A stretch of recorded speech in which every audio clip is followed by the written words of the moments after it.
Listo. Muy buenos días, estimados amigos del Grupo Radio Estéreo Mairán. Hoy es sábado 18 de julio de 2020 y es un grato placer darles la más cordial bienvenida esta mañana de historia. Gracias, muchas gracias por la oportunidad de convivir a través de esta pasión. Soy Luis Alberto Vázquez Álvarez. Respetando las normas federales de la contingencia de sanidad que estamos viviendo, este programa lo grabamos cada uno de los participantes en su casa y fue editado guardando también esas restricciones sanitarias. En todos los campos de la humana experiencia, periódicamente se presentan fenómenos increíbles que saturan lo mismo la ciencia que el arte de creaciones asombrosas y llevan la imaginación a mundos inconmensurables. Verdi, el monstruo de la ópera. Ese es nuestro tema de hoy. Y recuerden, distinguidas damas y caballeros amantes de la historia, que para nosotros escuchar sus opiniones nos enaltece, eleva nuestra calidad humana, porque lo que ustedes decidan compartirnos nos ayuda siempre a crecer. Todos ustedes son muy valiosos para nosotros. Por ello les invitamos a que con toda confianza nos brinden su visión del tema y nos honren con ella. Con mucho agrado damos la más cordial bienvenida a nuestro invitado, Miguel Ángel García, músico e intelectual lagunero, autor de las cápsulas Música en un Suspiro y promotor del desarrollo integral del menor. Muy buenos días, Miguel Ángel. Muy buenos días, Luis Alberto. Es un placer estar contigo y con tu amable auditorio en esta mañana de sábado, en donde, bueno, como bien mencionas, el quehacer humano tiene muchas facetas y en este caso, pues estamos hablando de la ópera. Gracias. Vamos a escuchar precisamente como música de fondo las oberturas de La Traviata, Rigoletto, Don Carlo, perdón, apenas algunas de las óperas de ese fenómeno, ese coloso de la ópera que es Giuseppe Verdi. ¿Qué nos puedes platicar acerca de él, Miguel Ángel? Tú que eres un experto en este tema. Fíjate que es un tema muy interesante hablar de Verdi porque normalmente Giuseppe Verdi, el coloso de Italia, se le conoce, porque precisamente existe este fenómeno, así se le conoce como el fenómeno Verdi. Y recapitulando un poco sobre los comentarios que hemos hecho en programas anteriores en torno de lo que es este gusto, este placer por la ópera, la gente normalmente dice, bueno, es que a mí me gusta mucho, mis obras favoritas son o el Trovatore o la Traviata o Aida incluso. Pero el objetivo de esta sesión, si estás de acuerdo conmigo, es posicionar a Verdi en dos ámbitos. Uno, en el momento histórico que le tocó vivir y dos, en el momento psicológico que le tocó vivir.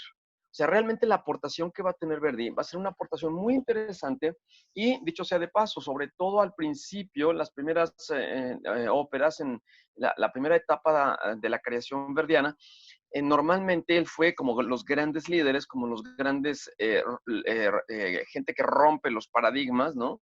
Él también fue muy criticado, ¿no? La ópera verdiana no necesariamente fue bien recibida.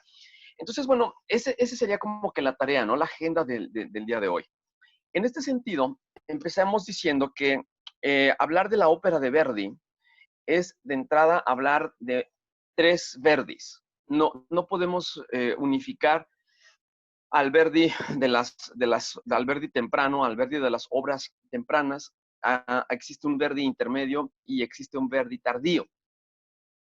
Entonces, no podemos comparar, por ejemplo, una ópera como Nabucco, que es de la tercera ópera y que, bueno, dicho sea de paso, fue la que lo dio a conocer. No la podemos comparar con Falstaff o con Don Carlo o no se diga con Otelo.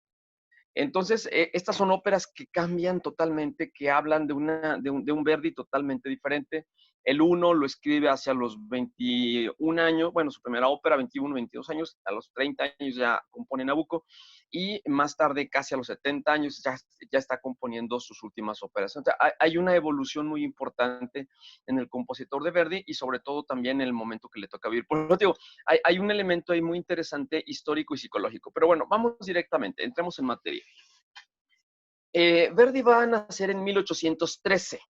un 10 de octubre. ¿Qué quiere decir nacer en 1813? Dicho sea de paso, también le tocó nacer junto con, exactamente el mismo año que Richard Wagner.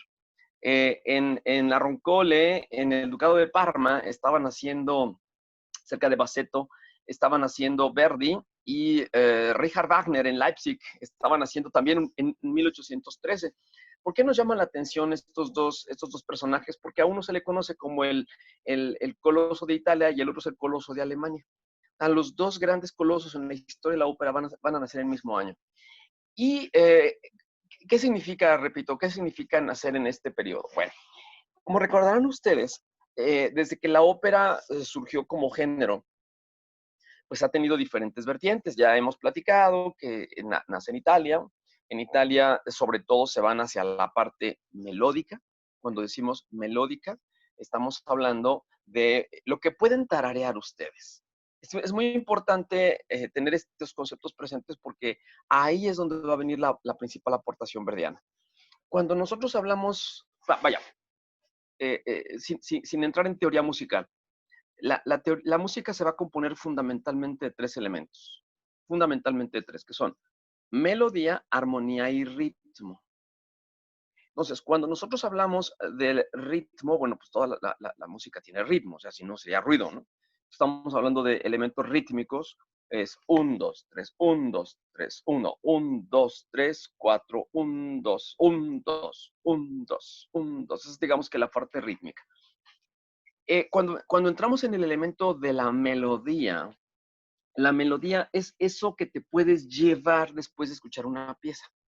Cuando tú te terminas de escucharla, te vas tarareándola, se te queda en la cabeza. Y no sé si les ha pasado a ustedes que cuando ustedes dicen, ay, no sabes, escuché una pieza que odio y que no me la puedo sacar de la cabeza, hablando repite y repite y repite, ¿no?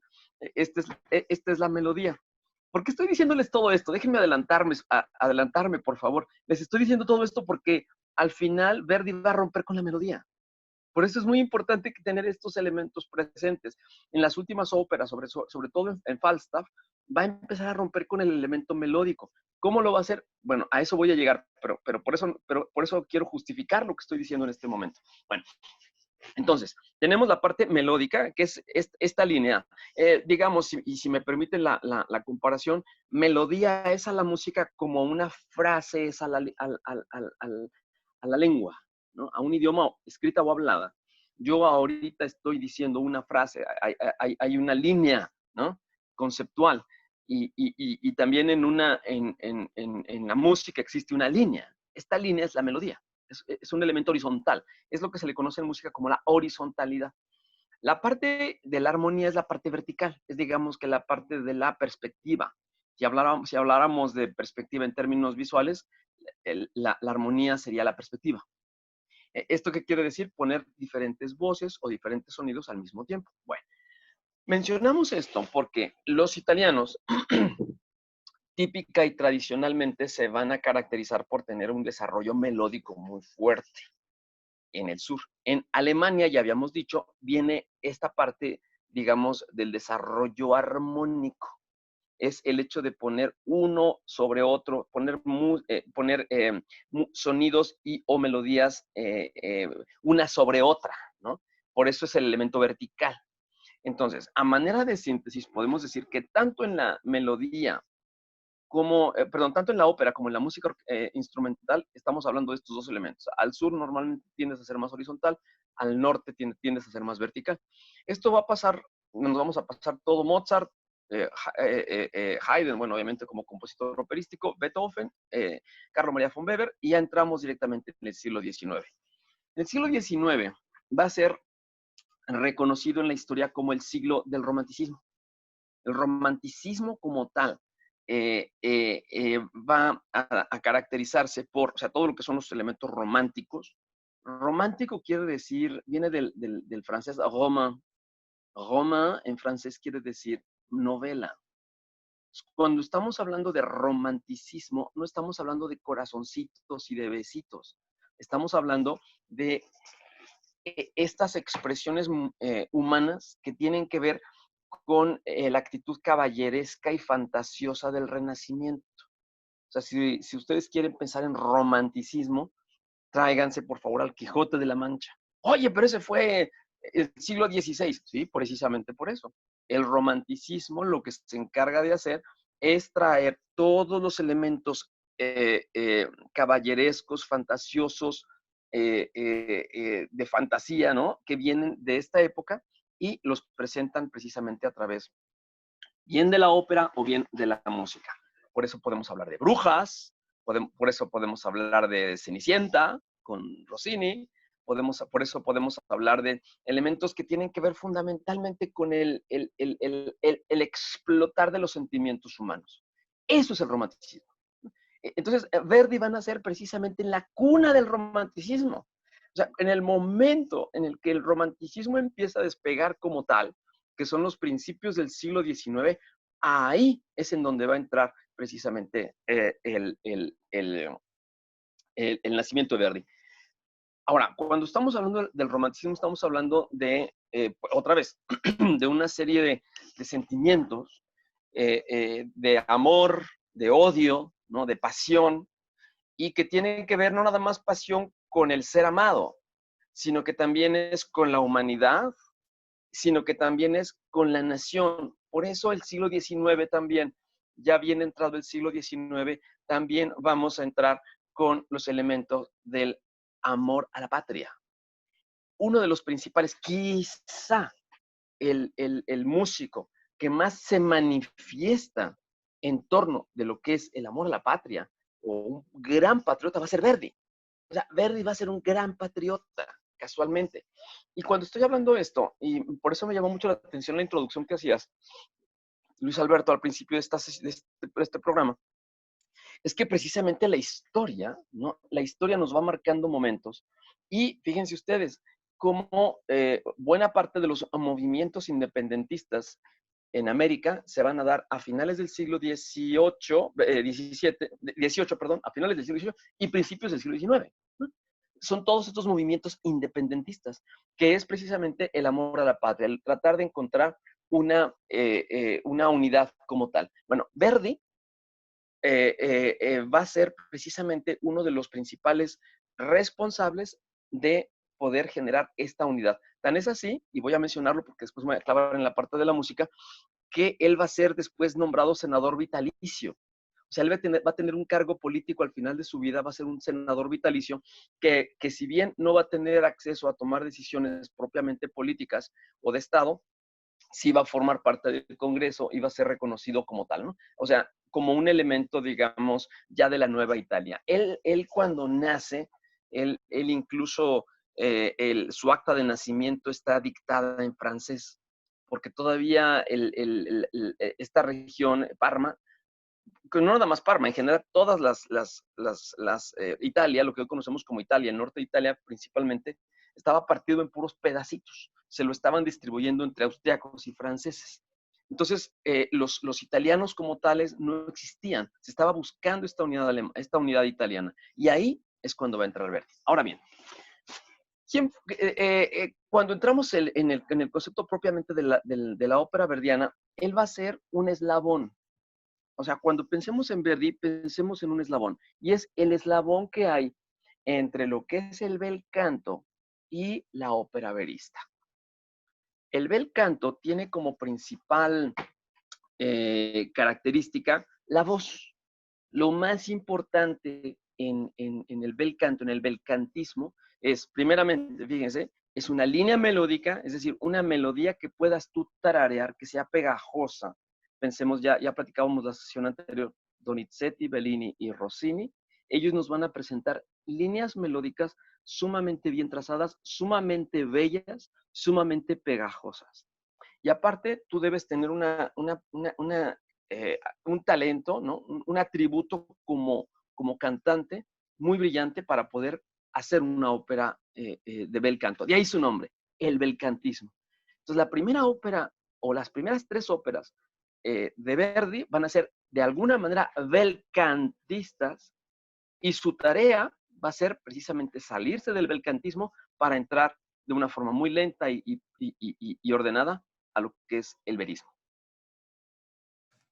Qué interesante realmente este análisis histórico que nos acabas de presentar. Y bueno, sí es cierto lo que nos mencionas, a Verdi le corresponde justo, por ejemplo, todas las etapas de la independencia de la América Latina, los años de 1810 a 1920, pero al mismo tiempo las luchas contra lo que venía a ser el absolutismo en la misma Europa. España, la Constitución de Cádiz es un año anterior al nacimiento de Verdi, pero luego viene toda la época en donde viene el despotismo ilustrado, que no les queda más remedio a los reyes que aceptar la ilustración. Miguel Ángel, vamos a hacer una breve pausa y continuamos platicando sobre este fenómeno, como se le conoce, que es Verdi. Vamos a la pausa.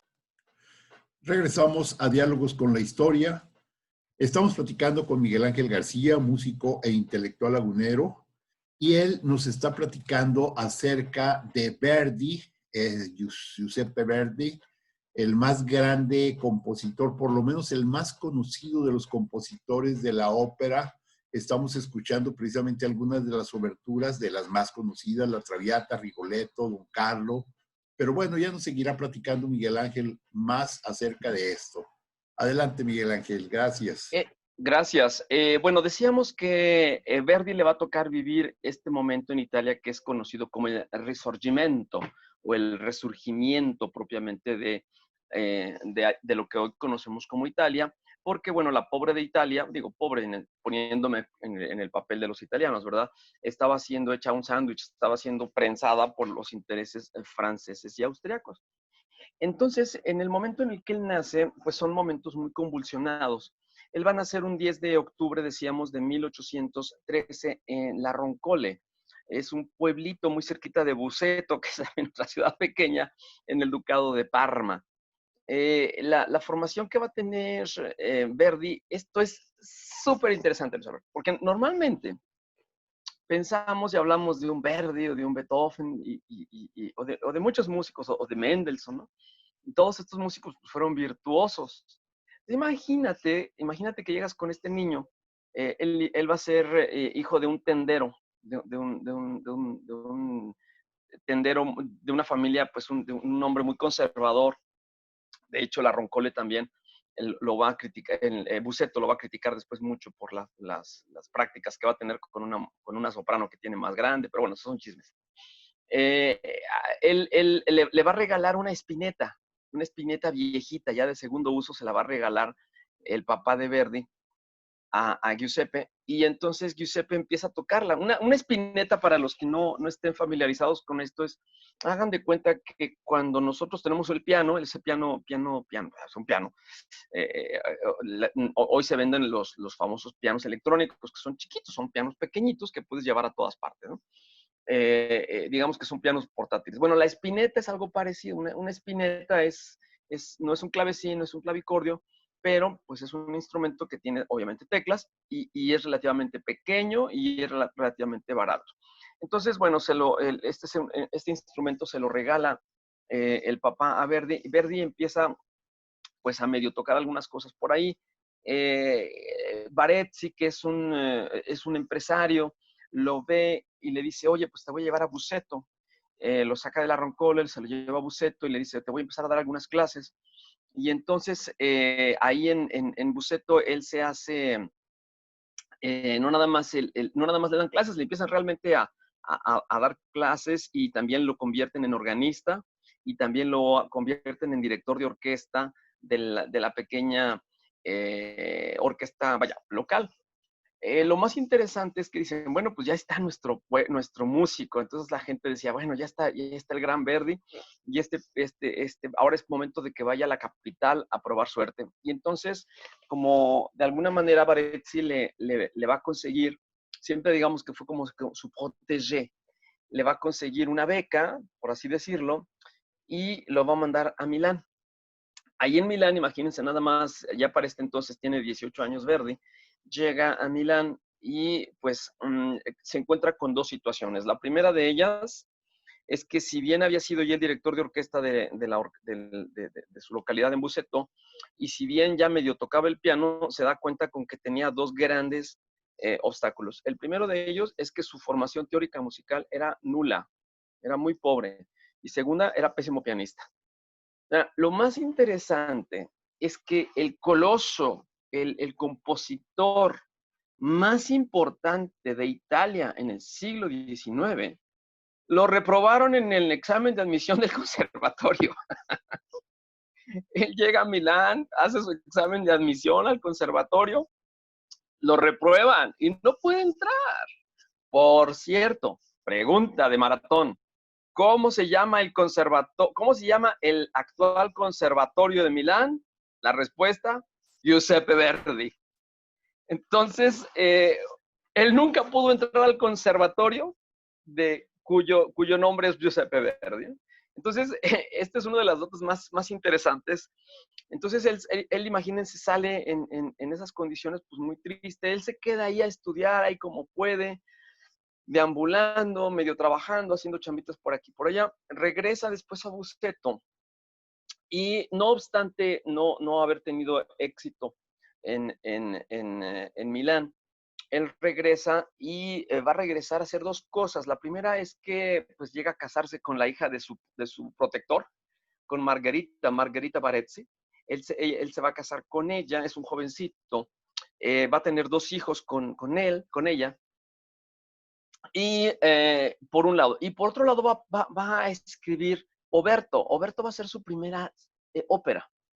Este es un dato muy interesante porque imagínense ustedes que de alguna manera Verdi va a ser un músico que fue siempre en contra de todo, incluso desde sus edades muy tempranas, porque es rechazado del conservatorio. Y pónganse ustedes en el papel de él. Me rechazaron del conservatorio. Esto también es un llamado a mucha gente, muchos de nosotros que puedan, sobre todo los jóvenes, que sean rechazados. Imagínense que van al tecnológico, lo rechazan y dicen, no, mi vida ya no sirve para nada y se dedican a cualquier otra cosa. No, en el caso de Ver dice, me rechazaron del conservatorio, perfecto, ¿qué vas a hacer? Voy a escribir una ópera. O sea, va siempre en contra del deber ser. Se le escribe Oberto y cuando escribe esta primera ópera es muy interesante porque casualmente también lo conoce uno de los, se me va el nombre ahora en este momento, el nombre de un empresario de la Scala de Milán. De hecho, es uno de los administradores. Y este señor le dice, oye, pues bueno, ¿qué te parece si te hago la propuesta, ¿no? De presentar tu ópera? Algo vieron en esta ópera. Se presenta Oberto en la Scala de Milán. Esta fue una de las grandes oportunidades que tuvo Verdi. Y aquí viene la parte más interesante. Le gusta a la gente. Esta ópera es gustada. Obviamente no se presenta en la actualidad. Es muy raro que se presente esta ópera. Porque de alguna forma pues venía como que cocinando y tomando todos los elementos de la ópera belcantista de la que el producto finalmente está aprendiendo. Y si bien no hizo copias, porque no fueron propiamente copias, sí tenía este mismo estilo. Sin embargo, a la gente le va a gustar mucho. Aquí debo hacer una pequeña pausa. La personalidad de Verdi es muy interesante. Cuando yo digo Verdi, seguramente estaba pensando yo también cuando empezaba a leer un poquito acerca de su vida. Yo me imaginaba que era el gran señorón, que era un gran intelectual, que llegaba a la fiesta y todo el mundo se abría para que pasara, etc. Y no, casualmente Verdi era una persona que no le gustaba hablar de sí mismo. Incluso él se opuso a que se publicara sus memorias y no se diga su biografía. Él normalmente no le gustaba hablar de su vida íntima. A Verdi no le gustaba... Sí, a Verdi no le gustaba hablar de su vida privada. Él era muy celoso de su intimidad. Entonces, normalmente él era muy callado, y, por un lado. Y por otro lado, nunca Verdi fue un intelectual. O sea, ustedes revisen toda la literatura, todo lo que habla en sus óperas, y pudieran pensar que él era una persona sumamente leída, un intelectual propiamente. Y no. De hecho, se dice que él nunca, o sea, su biblioteca para empezar no existía, no era alguien que tuviera contacto directo con libros, etc. Y aquí este comentario me va a servir también para hacer mención de que a excepción de unas 10 óperas, nada más, Verdi va a tener una selección muy pobre temas. Él va a tener 32 óperas más o menos, son las que va a escribir. De esas 2/3 partes son guiones bastante pobres, bastante venidos a menos.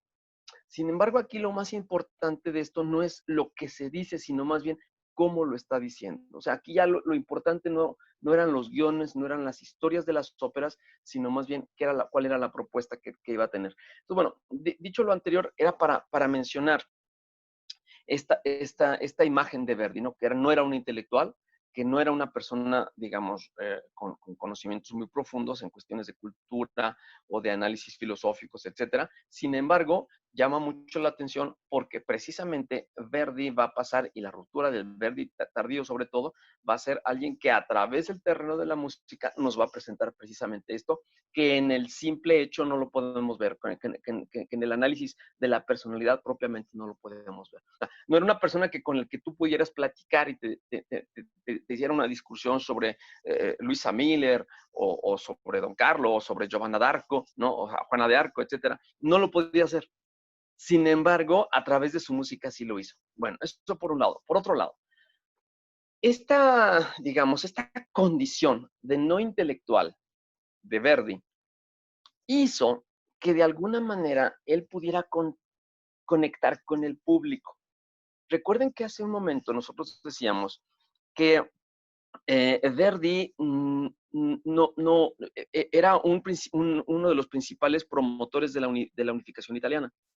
Él era un gran amante de su pueblo y de su gente, sobre todo. Él amaba a su gente. Entonces, cuando él se convierte en uno de los grandes compositores de ópera, lo que a él le gusta es complacer a la gente. Pero esta forma de complacer a la gente no era con un lenguaje fácil. Esa es donde yo quiero llegar. No es una forma fácil de agradarle a la gente, sino que es una forma nutrida. Algún maestro de música hace muchos años me decía, es que Verdi, a diferencia de Rossini, y creo que fíjense, creo que esta analogía va a funcionar muy bien. Rossini, Bellini y Donizetti querían agradarle a la gente, pero le daban puros dulces. Cuando tú a un niño le das puros dulces, ¿qué vas a comer el día de hoy? Dulces, ¿no? El niño se va a volver loco. ¿Por qué? Bueno, pues porque va a comer dulces. A los niños les encantan los dulces. Eso es el bel canto. Oye, Miguel, ¿y tanto dulce va a nutrir a los niños? No, pero se la van a pasar muy bien comiendo dulces. Eso es el bel canto. Verdi, y ahí viene la gran característica de Verdi, es que se va a preocupar porque el niño coma bien, le va a poner una ensalada y le va a poner a lo mejor chilito, ¿no? Y le va a poner un aderezo picosito con tamarindo, etcétera, pero le va a dar brócoli y le va a poner lechuga y le va a poner tocino, no, tocino no, más bien carne o proteína, etcétera, y le va a dar una ensalada y el niño se la va a pasar muy bien, ¿no? Va a estar muy contento, pero va a estar comiendo una comida muy nutritiva. Esa sería la diferencia entre Verdi y el bel canto, ¿no? Verdi ya sabe cómo, a Verdi le preocupa mucho agradar a la gente. ¿Por qué digo esto? Y por qué, digamos, es importante mencionarlo en la historia de la ópera, sobre todo en comparación con otros compositores? Porque hay muchos a los que no les interesa. Por ejemplo, Wagner. A Wagner no le interesa, le tiene sin cuidado el hecho de que a la gente le guste su ópera. ¿Por qué? Porque para Wagner, él tiene que escribir para la posteridad. La ópera wagneriana es rica en sí misma. Únicamente, si nada más le gusta a una persona y esa una única persona es alguien que tiene fundamentos musicales o que tiene gusto, etcétera, para Wagner era suficiente. En el caso de Verdi, no. El caso de Verdi buscaba esta posibilidad, incluso Falstaff, que es una de las óperas más complicadas de escuchar, de las últimas óperas de Verdi. Falstaff es una ópera muy complicada, es muy difícil, ¿no? Incluso yo les pido, por favor, que analicen o que escuchen en YouTube alguna de las áreas de Falstaff y compárenla con la Traviata, con Rigoletto, por ejemplo. No tiene nada que ver. Ustedes van a salir tarareando Rigoletto y yo les reto a que ustedes traten de tararear algo de Falstaff. No van a poder.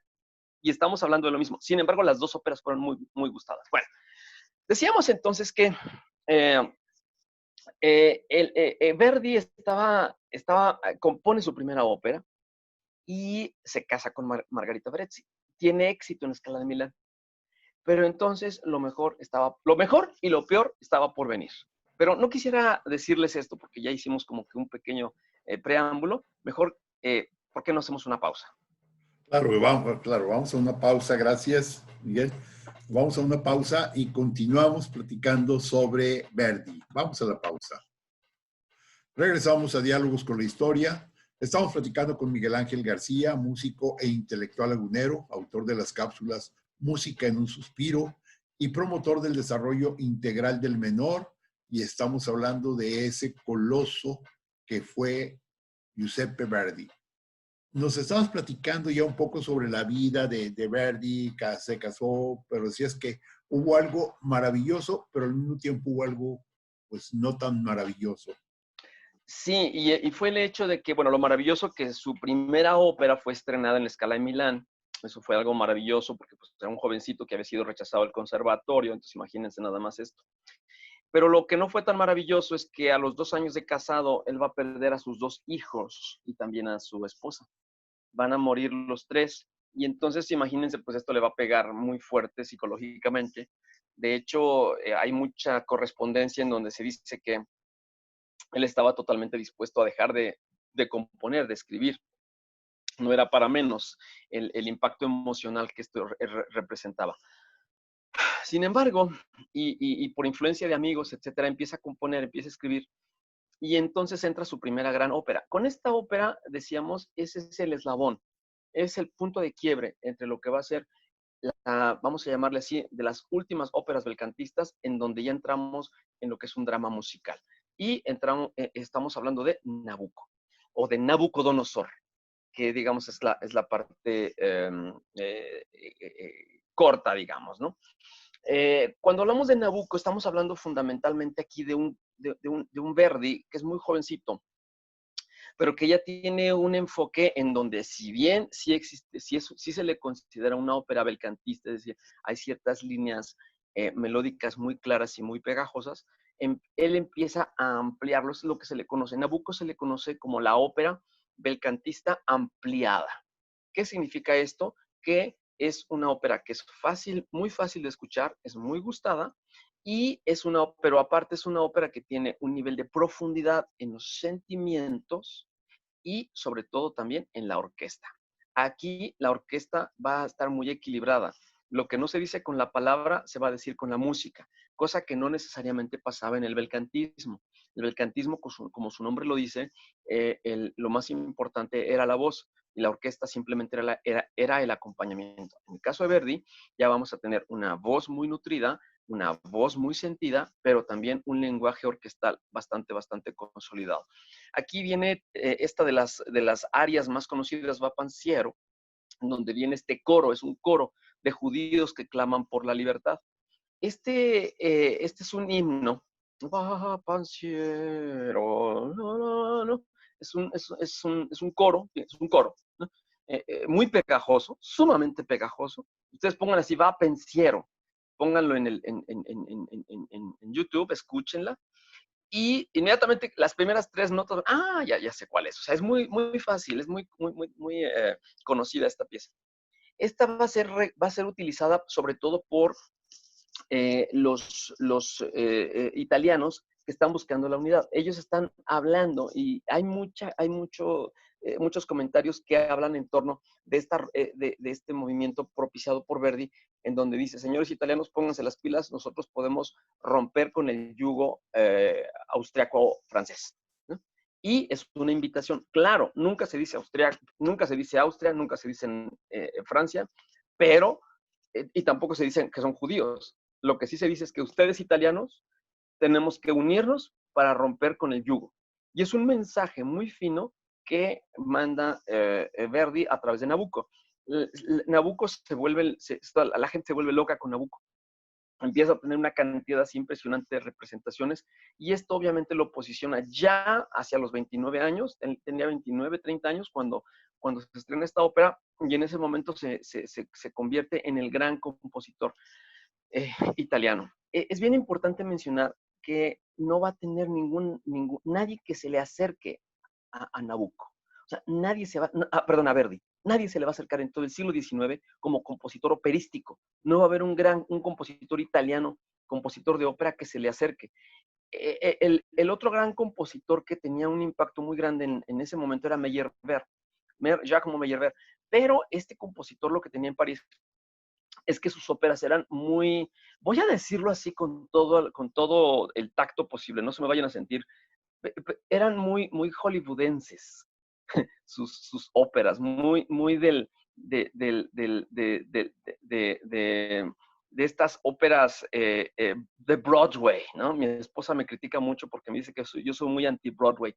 Por ejemplo, me dice, oye, vamos a ver El Rey León o El Fantasma de la Ópera. Digo, no, yo jamás me voy a meter a eso, por favor. Eso es muy de Broadway. Voy a decirlo, a lo mejor soy despectivo, pero bueno, me disculpo de antemano. Es muy fácil, tiene muchas lucecitas, ¿no? Tiene muchos efectitos. La música no tiene ninguna profundidad, ¿no? Eso era Meyerbeer. Era algo que gustaba muchísimo a la gente. Entonces la gente iba a ver sus óperas.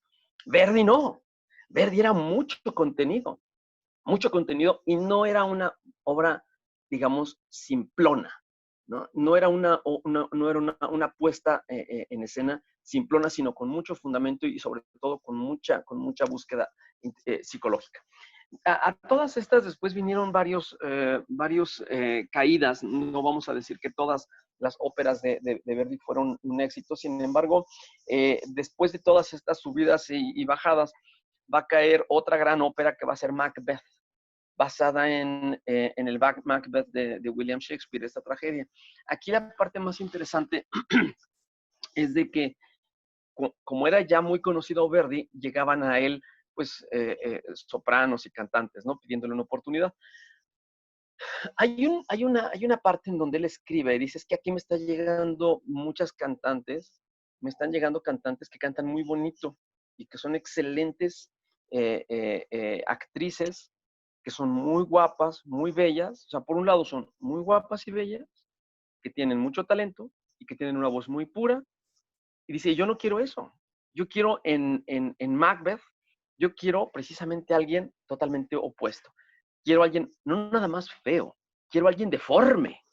Y quiero a alguien que cante de una forma rasposa, hueca, y que en buena medida pueda proyectar algo desagradable. Entonces imagínense ustedes cómo ante una situación de esta, ya estamos en una plena ruptura del belcantismo. ¿Por qué? Porque ahora lo que nos va a buscar, lo que está buscando Verdi, es proyectar precisamente esta personalidad amarga, dura, terrible, tétrica, ríspida de un personaje. De Macbeth van a venir después otras 4, 5, 6, 7 óperas y vamos a entrar directamente en lo que se le conoce como la tríada o la trinidad verdiana, que son quizá las óperas más conocidas y más representadas en la historia, que son Rigoletto, il Trovatore y la Traviata. Aquí, por ejemplo, en Rigoletto, ustedes seguramente tienen la donna immobile, ¿no? Ahí hay una línea melódica muy clara y uno sale cantándola. Ahí hay una parte del belcantismo. Sin embargo, ya estamos hablando de que Verdi, en el tipo de cantante que va a elegir para sus óperas, ya está eligiendo y ya está considerando un perfil psicológico. Para Verdi, la parte psicológica es muy importante. Bueno, viene después una segunda versión de Macbeth, viene La Fuerza del Destino más adelante, viene Aida, que dicho sea de paso, Aida le van a pedir que componga esta ópera para la celebración en el Cairo de la apertura del canal de Suez. Se va a abrir el canal de Suez y entonces le piden que escriba Aida. Aida, hay mucho que se habla de esto, incluso si nuestros amigos dijeron, miren, van a hablar de Verdi, inmediatamente vino a su mente Aida. Bueno, Aida tiene un fenómeno muy parecido al de Meyerbeer. Si bien Aida sí tiene mucho fondo y es una de las grandes obras de este compositor, no necesariamente es la mejor y la más pensada. De hecho, espalda con espalda casi están Aida y Don Carlo. La ópera Don Carlo es una de las óperas más, de más ruptura en comparación con Aida. Sin embargo, Aida no necesariamente es una ópera de ruptura. Es una ópera que al menos a la primera, la mitad de la ópera es de alguna forma criticada. La segunda parte, bueno, pues ya tiene un reconocimiento importante. O sea, ¿qué estoy diciendo? Que Aida no necesariamente es la ópera más importante de Verdi, es quizá de las más gustadas, pero no necesariamente es la que genera una ruptura. Al final van a llegar dos óperas, Otello y Falstaff, que son sus dos últimas óperas. Falstaff va a ser la última. Pero ¿a dónde quiero llegar? Miren, estamos, por ejemplo, Otello, estamos hablando de 1894. Esta parte, Luis Alberto, y quizá aquí me voy a permitir comprometerte en público y tratar de hacer, no sé, en 1, 2, 3, 4, 5, 10 semanas, no sé en cuánto, la posibilidad de hacer un programa, y si me invitas, pues me va a dar más gusto todavía, en donde pudiéramos hacer una especie de mesa redonda en tu programa, en donde pusieras un historiador, un psicólogo, un sociólogo, un científico, y que pudiéramos podernos a platicar sobre estas similitudes y sincronías que hay entre las ciencias. ¿Por qué voy? Cuando les estoy hablando que la principal aportación de Verdi a la ópera son el elemento profundo psicológico de sus personajes, estamos hablando de que precisamente en la última mitad del siglo XIX es cuando vinieron las grandes aportaciones en el terreno psicológico. ¿Y con esto qué quiere decir? ¿Que Verdi fue un psicólogo? Pues sí y no. ¿Por qué? Porque fue el primero que se empieza a interesar por la psique humana y por proyectarla y por estudiarla. Estamos hablando que en la segunda mitad del siglo XIX vienen personalidades como Freud, como Jung, estamos hablando de Nietzsche, estamos hablando de Kierkegaard, estamos hablando de todos estos personajes que de alguna manera se interesan por estos elementos subyacentes que hacen precisamente que nosotros podamos ser lo que somos a partir del estudio, el estudio y análisis de una psique, ¿no? Entonces, este movimiento, esta existencia de este interés por estudiar la psique humana es el que va a entrar directamente en Verdi. Y precisamente por eso, la última o las últimas óperas, por ejemplo, en Falstaff se dice que ya no hay una línea temática, melódica, ya no hay una línea melódica. De hecho, hay áreas de Falstaff que duran 40 segundos. O sea, imagínense un área en donde simplemente son 40 segundos. O sea, empieza el área y 40 segundos termina. ¿Qué fue eso? Eso es una burla. No, lo que pasa es que Verdi lo que estaba buscando era precisamente entrar en un análisis de un estado psicológico de un personaje. A él ya no le va a interesar que exista un desarrollo musical propiamente por la música misma, sino que para él lo más importante va a ser compenetrarse en un estado, en el estado mental del personaje y de alguna manera proyectarlo. Él está pasando por encima de la música, él está pasando por encima de la orquesta, él está pasando por encima de la voz. ¿Esto qué quiere decir? ¿Que no importan en él? No, son los medios tan solo. Pero lo que nos está proyectando, ¿sí? Es precisamente estas características típicas de esta condición humana, que es el elemento psicológico como tal, ¿no? Por ejemplo, estamos hablando, imagínate nada más, de Yago, ¿no? Cómo entra Yago. Hay muchos estudios que se hacen sobre cómo hay un tratamiento psicológico del Yago de Otelo o de la misma Macbeth, ¿no? En Verdi, y cómo él logra encontrar estas conexiones en donde, dicho sea de paso, ya su objetivo no necesariamente es encontrar una línea melódica bella. Ya lo importante para él no es propiamente agradar, sino es compenetrarse, es introducirse en lo más profundo de lo que es el alma humana y proyectarla de alguna forma. Y bueno, al haber sido al haber sido quizá la personalidad más importante en Italia, cuando él muere en 1901, el funeral es un funeral multitudinario. Estas óperas pues son retomadas y son vistas como la gran aportación a la historia de la ópera por parte de Verdi.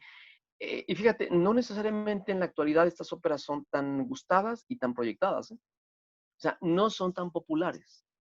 Y aquí estamos hablando de que son las óperas más importantes. Obviamente, para entrar a estas óperas sí habrá que leer mucho, habrá que cultivar un poquito y darnos cuenta de lo que estaba buscando Verdi para poder de alguna manera, pues no voy a decir disfrutar, porque aquí estamos hablando ya del momento en el que se entra en la historia de la música al momento de la ruptura de las melodías, etcétera, ¿no? Entonces, a Verdi le toca vivir todo este paso, ¿no? Él le toca salir del belcantismo hasta la ruptura de la melodía. Estas serían mis últimas palabras, ¿no?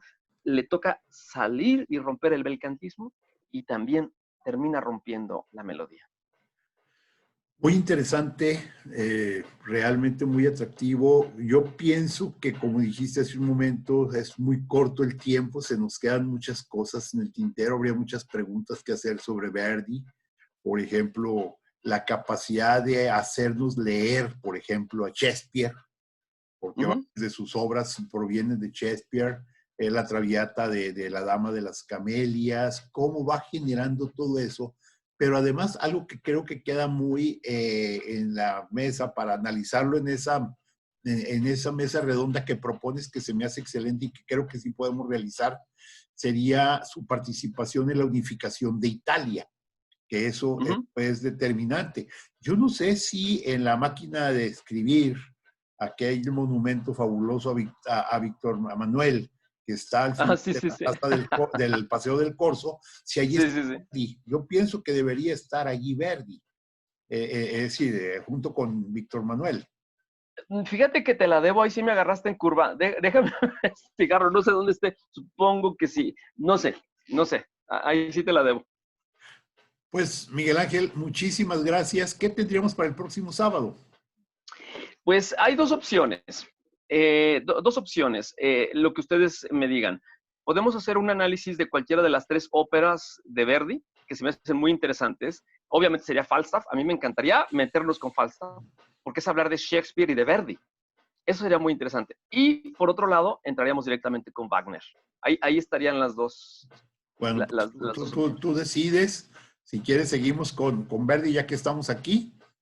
Y, Ok, bueno, entonces vamos a tomar Falstaff entonces. ok, Pero perfecto. solamente Falstaff. Solamente nos vamos a Falstaff.